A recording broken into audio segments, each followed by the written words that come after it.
नमस्कार दोस्तों, मैं महिपाल सिंह लामरोर, सहायक आचार्य राजकीय विधि महाविद्यालय भीलवाड़ा। आपका आज के इस व्याख्यान में हार्दिक स्वागत और अभिनंदन करता हूं।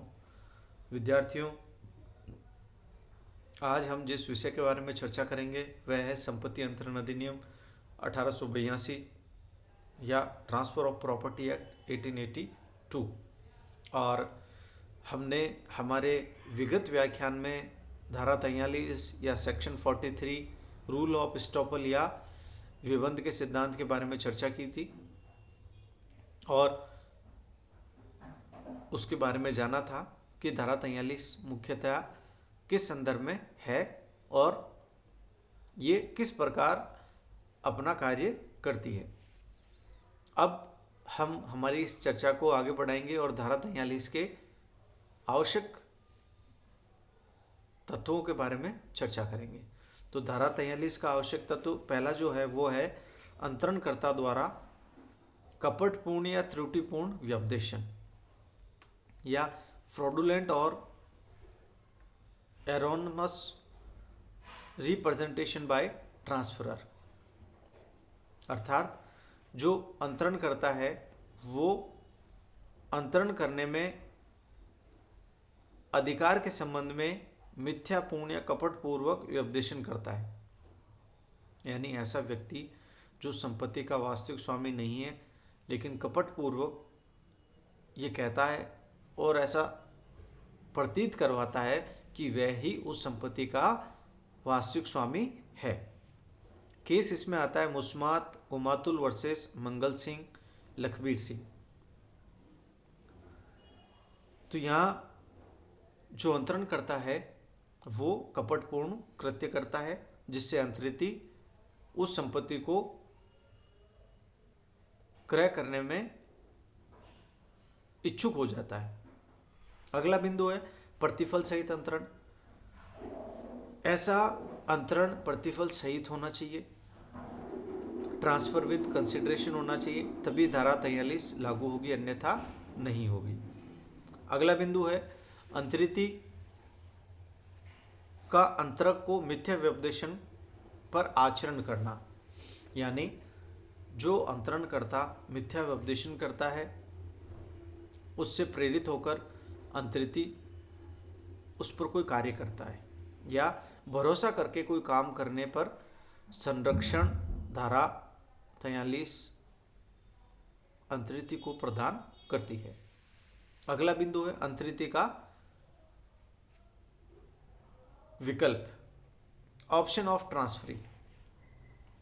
अंतरिति के पास ये विकल्प होता है कि वह ऐसे अंतरण को जारी रखे या समाप्त कर दे।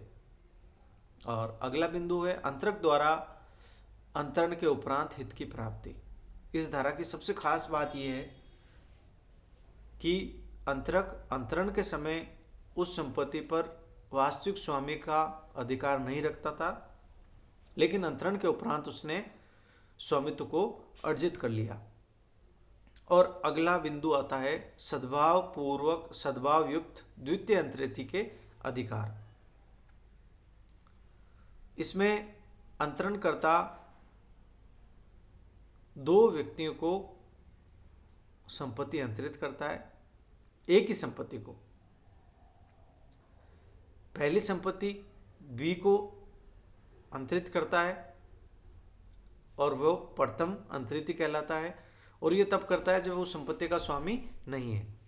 और दूसरा सी को अंतरित करता है जो द्वितीय अंतरिति है, और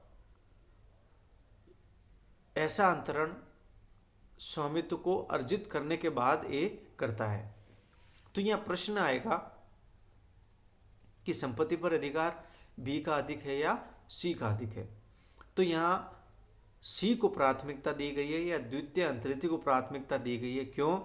क्योंकि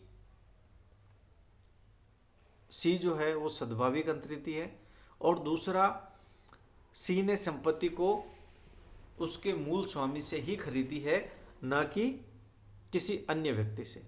यानी अंतरण के समय ए संपत्ति का वास्तविक स्वामी बन गया था, तो प्रथम अंतरिति के ऊपर द्वितीय अंतरिति को वरीयता प्रदान की जाएगी।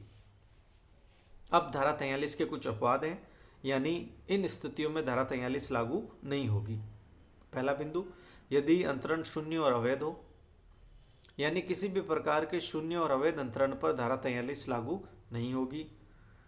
दूसरा बिंदु, कोई पक्षकार अवयस्क हो, इन केस ऑफ माइनर भी सेक्शन 43 एप्लीकेबल नहीं होगा।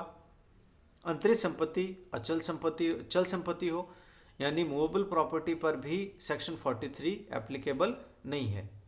और अंतरण बिना प्रतिफल के हो, अर्थात दान। In case of gift section 43 is not applicable because it is without consideration. और अगला बिंदु है, अंतरिति असद्भाविक हो, ट्रांसफर इज नॉट बोनाफाइड, यानी धारा 43 केवल तभी लागू होगी जब अंतरिति सद्भाविक हो। अगर अंतरिति असद्भाविक है, उसे ज्ञान है, उसे ज्ञात है कि अंतरणकर्ता संपत्ति के अंतरण के लिए वैध रूप से सक्षम नहीं है और फिर भी ऐसा अंतरण अपने पक्ष में करवाता है, तो धारा 43 उसे सुरक्षा प्रदान नहीं करेगा। तो आज की इसी व्याख्यान को यही व्याख्या देते हैं और इसी के साथ हमारा धारा 43 के बारे में जो चर्चा थी वो पूर्ण होती है और आपसे पुनः भेंट अगले ई व्याख्यान में होगी। तब तक के लिए धन्यवाद।